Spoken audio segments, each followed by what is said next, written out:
eso da 49. 70 veces 7 da 490. Pero 490 es igual a 49 y es igual a 13. Esto es en Cábala. Eso significa que el Cristo le está diciendo codificadamente a nosotros de que solamente perdonando a nuestros hermanos en todos los niveles de la mente, del espacio, de la dimensionalidad íntegra de la vida, es que debemos perdonarle, para que le amemos y para que seamos libres. Ahora bien, ¿qué significa estos 49 niveles de la mente? Ya se los expliqué. Es decir, que las 7 legiones, los 7 capitales del yo, que son legiones, se fundamentan en 7 veces 7. Entonces, ese es el espacio mental donde yace en Mará, en el ego, en el anticristo, en el inicuo, en la bestia, el yo. Ahora, esos 49 niveles se llaman en psicología subconsciencia, inconsciencia, infraconsciencia. Y le pondría etcétera, porque hay casos sumamente graves. Esos espacios son los 49 niveles de la mente. Ahora, ¿por qué el Cristo le dice tiene que ser 70 veces 7? Porque resulta ser que usted afecta a su semejante, lo puede afectar en un evento determinado, en una circunstancia. Un ejemplo, lo ofendió en el nivel 10 y usted lo perdona,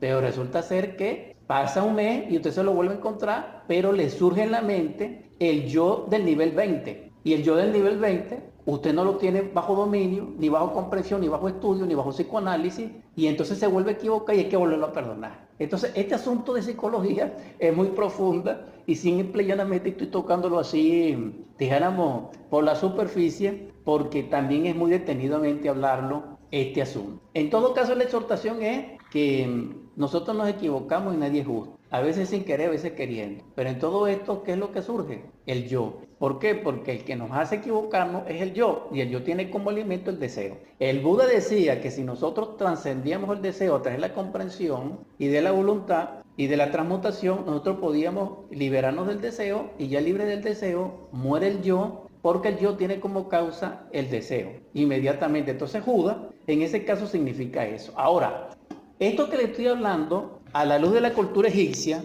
a través de los tiempos arcaicos, cuando resplandeció el país asoleado de Ken, donde se nutrió uno de los grandes de la Biblia, Moisés, que en aquel momento se llamaba Osarsip, en nombre egipcio, él se nutrió de la sabiduría egipcia y cometió un error. En todo caso, Moisés, como prototipo de perfección en el Génesis, en el Pentateuco, porque son 5 libros, es el símbolo del poderío de la voluntad al servicio de nuestro real ser interior profundo o de nuestro divino Elohim o de nuestro divino Jehová interior. Es decir, aquel que ha trascendido el deseo tiene coparticipación directa y voluntaria con su divino Elohim y tiene los poderes que el divino Elohim por inherencia le transfiere en forma natural. Por eso Moisés tenía ese poderío. Pero en ese contexto, Judas está simbolizado por Apofi, que es el deseo.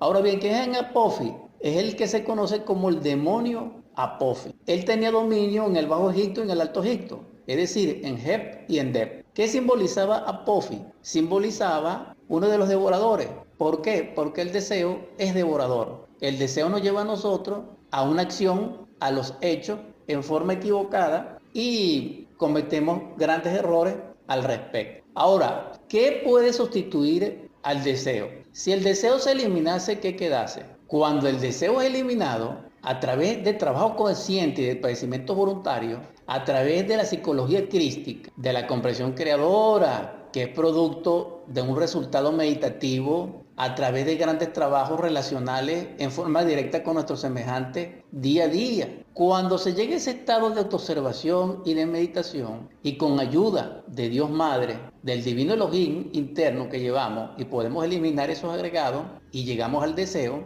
entonces nos enfrentamos a la gran bestia, al dragón apocalíptico de San Juan el Palmo, nos enfrentamos al demonio Apofi, que son las sombras que quieren absorber el universo, y nos encontramos con el gran Mará de la mitología india a través del Buda en el Mahabharata y en el canto de Krishna, si recuerdo bien. En todo caso es la misma bestia simbólica. Entonces, si nosotros trabajamos en la emoción, en los sentimientos, en los afectos, nosotros vamos a encontrar su génesis, su origen, y en ese origen vamos a encontrar la sustancia del sentir, es decir, la esencia pura, diáfana, pristina, cristalina de nuestro ser, que nos aporta el sentir, que nos aporta eso que de humano podemos tener, pero no tiene nada que ver con el yo. Hasta allí puedo decir en palabras más o menos entendibles lo que está más allá del deseo. Es decir, estamos hablando, si pudiéramos decirlo, de la emoción superior. Estamos hablando de lo real. Estamos hablando de experimentar directamente en nosotros,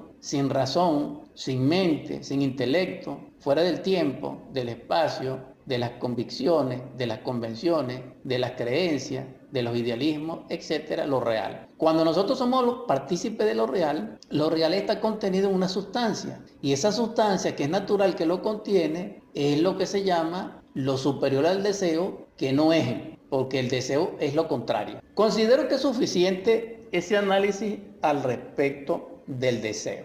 Ahora bien, desde el punto de vista social, ¿en qué nos afecta a nosotros cuando estamos identificados con el yo que desea? Debemos meditar y reflexionar de dónde surge el deseo. Fíjense ustedes, este tema es como tedioso. ¿Por qué? Porque el deseo puede surgir de cualquier yo, pero fuera del yo existe el deseo. Esto es lo que quiero decir. Para no hacer la cuestión tan complicada, entonces puse el ejemplo de cuando él se manifiesta, es decir, cuando un yo necesita alimentarse. Repito, cuando un yo necesita alimentarse, él utiliza la convivencia, ya seamos en compañía o en soledad, y a través de la mente, de sus representaciones y de las emociones, de los recuerdos, de los mismos sueños en estado onírico, de nuestras especulaciones y hasta de nuestro raciocinio, él se nutre del deseo. Entonces tenemos que autoobservar de dónde surgió ese deseo ese día, porque esa impresión de ese día está relacionada con la memoria, con lo que tenemos en la memoria, para que el ego pueda hacer contacto y pueda activarnos ese yo del deseo,